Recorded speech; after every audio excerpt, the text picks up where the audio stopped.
What I Lost in the Pond by Pretty Creepy. It was getting late. The red rim of the sun was faintly visible over the line of fir trees that marked the edge of our property and the beginning of the woods.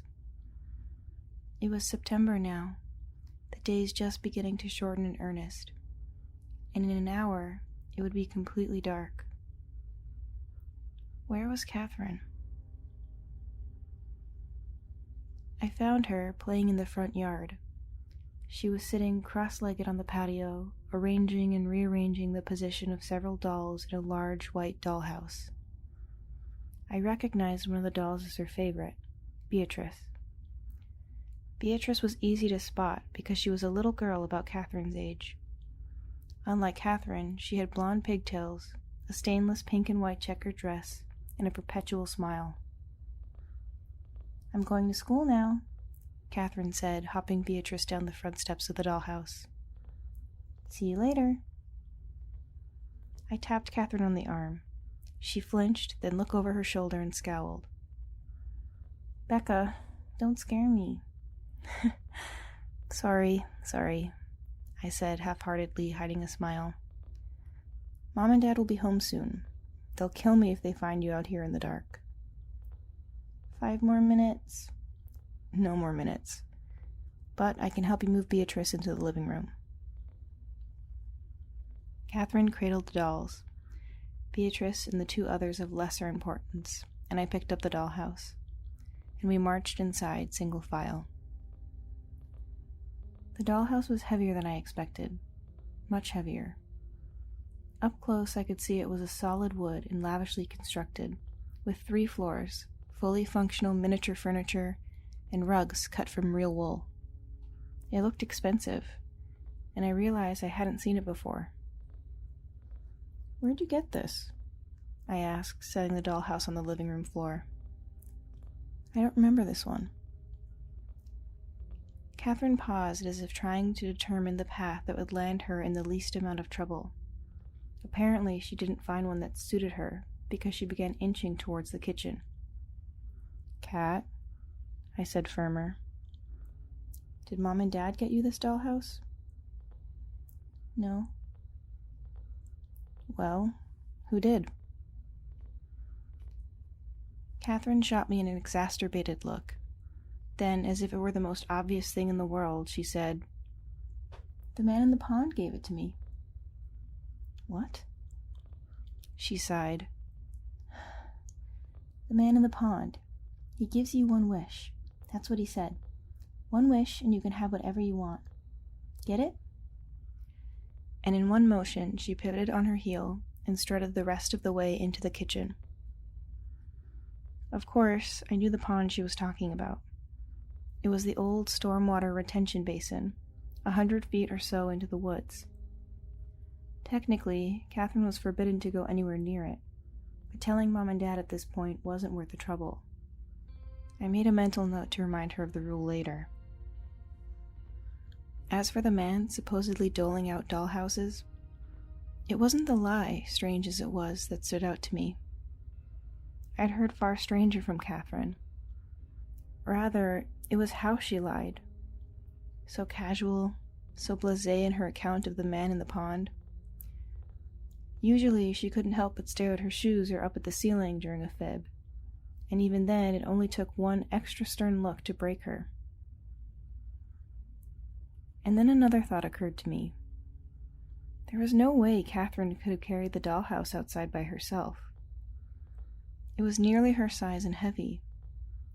Someone had to have helped her. I knew there were millions of reasonable explanations, all infinitely more plausible than Catherine's.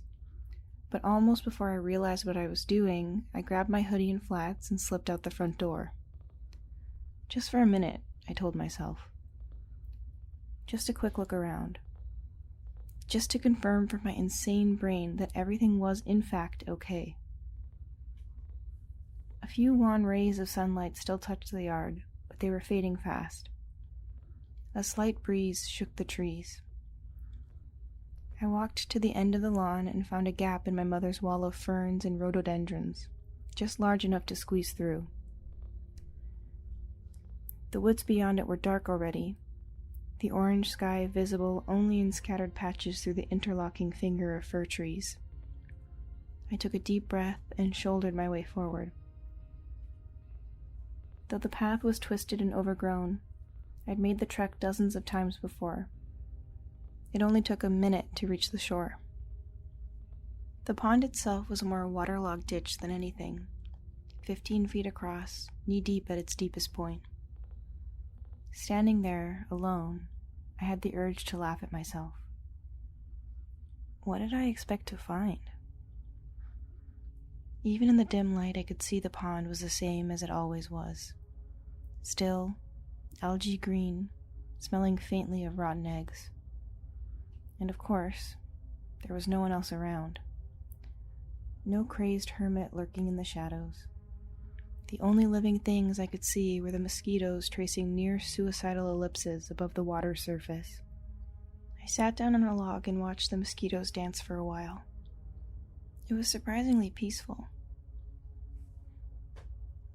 If anyone's out there, I would take a wish about now, I muttered. Rebecca. The sound of my name obliterated any sense of tranquility, replacing it with a jolt of panic. The unrecognizable voice seemed to come from behind me. Or maybe it was in front. I couldn't place it. I whirled around, nearly tumbling off the log, but saw no one. I wanted to yell something sensible. Who's there? Or, if I was brave enough, show yourself. When the voice spoke again. Rebecca. It said. Look. The voice was loud but calm, as if trying to communicate something urgent but resisting the urge to yell. It was not identifiably male, as Catherine had indicated, but it was low, inhumanly low, approximately the pitch of a rock slide. Look into the water. I rose to my feet, prepared to run. I would run home and get Catherine and lock both of us in our parents' bedroom and call the police. That was my plan. I didn't even get to step one, though, before I noticed something moving several yards ahead of me. Lights. Hundreds of lights, just beneath the surface of the water. I peered down into the murk. The entire pond had filled with bluish-white orbs, each about the size of a quarter, darting this way and that, like a school of bioluminescent tadpoles. Can you see? Yes, I mouthed. I couldn't take my eyes off the floating orbs. Good. Said the voice, relaxing somewhat. And do you know why you're here? I shook my head. You're here to receive a wish. One wish. One wish, exactly. It can be anything you want. Money, fame, love. But it must be for you and only for you. And once it's granted, it can never be undone. Do you understand? Yes, I understand, I said, more purposefully now. Hearing the terms of the deal seemed to help me regain my bearings, as much as possible anyway, given the circumstances. What will it be? Honestly, I didn't know. It was hard to think of just one thing. There were so many aspects of myself, my life, I wanted to change. So many nagging little inadequacies. And only this one opportunity would rectify them. Did I want better grades? Prettier clothes? The ability to be myself in front of strangers? Before I could reach a conclusion, however, the voice cut me off. Good. It said. Now look. All at once the orbs began to accelerate. Faster and faster they swam, blurring into one another, until the entire pond emanated a continuous stream of bluish light. I took a step forward. There were shadows now in the center of the pond, a figure beginning to take shape. I took another step. It was a girl wreathed in blue and white. It was me. It was me, and it wasn't me. The girl in the pond had my skin, my eyes, my lips, my hair, my ears, but not, I gasped, my nose. Gone was the prominent, slightly hooked, aquiline nose my father referred to as the Robinson family inheritance. He claimed it gave our faces intelligence and distinction, but I hated it with a passion. The girl I gazed at now had a thin, vaguely elfin nose of a post-op celebrity. She was beautiful, Good. said the voice. Now it was a question. Yes, this is what I want, I stammered. Wait. There must be balance. Look. A new figure was beginning to take shape in the water, another ghostly version of a girl. I didn't recognize her at first. Then it clicked. It was someone I knew, or used to know. Susan, my close friend in second grade, who'd moved away to Houston many years ago. I hadn't talked to her in ages, but the figure was unmistakably the teenage version of the girl I'd played typewriter with on the Discovery Elementary School playground. With one exception. She had a different nose. My nose. Now, do you understand? Asked the voice. I nodded. Do we have a deal? I'd like to say I hesitated. I didn't. We do, I said. And then, without a word of warning or goodbye, without even acknowledging the deal was done, the orbs of light vanished from the pond, dissolving into the water like sugar cubes. As the lights faded, the ground around me was once again drawn into the shadow of the trees. I knew without even having to test it, that the voice was gone and would not return. After my eyes adjusted, the first thing I noticed was how late it was. The sun had long since set, and the moon hung bright and low in the sky.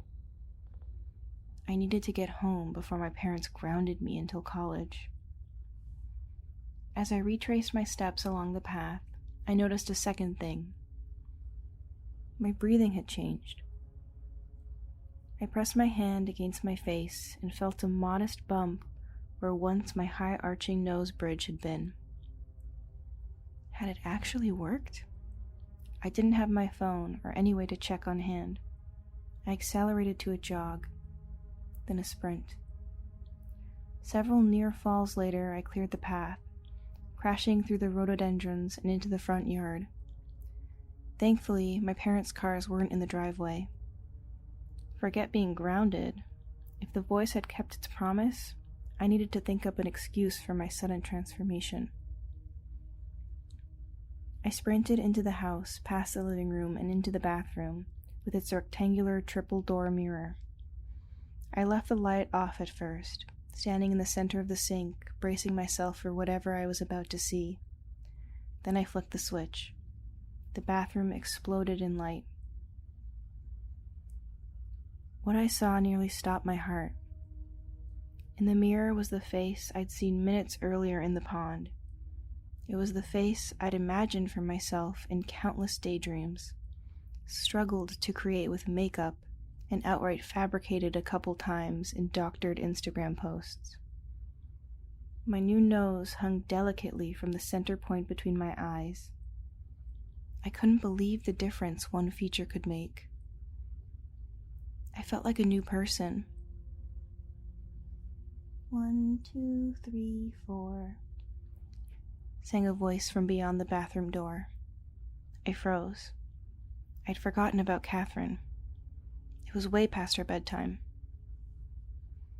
Catherine was sitting on the living room floor, still completely engrossed in her games within that massive dollhouse. Luckily, she was facing the wall opposite me as I entered the room. Probably best to avoid looking at her directly, I thought. I didn't want to scare her. For a minute, I watched Catherine play hopscotch with Beatrice in one hand and another doll in the other, bouncing Beatrice up and down on the wood floor, counting 1, 2, 3, 4 in Beatrice's imagined helium voice. I looked at Catherine, and I looked at Beatrice, and I looked at the dollhouse, and I felt a question forming on my lips. It was the question that should have been asked first thing when I re-entered the house, but had been overlooked in my mad dash to the bathroom. The dawning comprehension of the situation seemed to grin at me like a demon. 1, 2, 3, 4. Cat? I said, looking over her shoulder at the immaculately painted rooms, the handcrafted furniture. What? She said. When you talked to the man in the pond. Yeah? When you asked for the dollhouse, did the man say anything else? Did he say he would trade you the dollhouse for something? No, said Catherine flatly. No? No. Really, Cat? I asked, my voice rising in pitch. You didn't have to make a trade? No, repeated Catherine for the third time, still not looking up. I didn't wish for a dollhouse.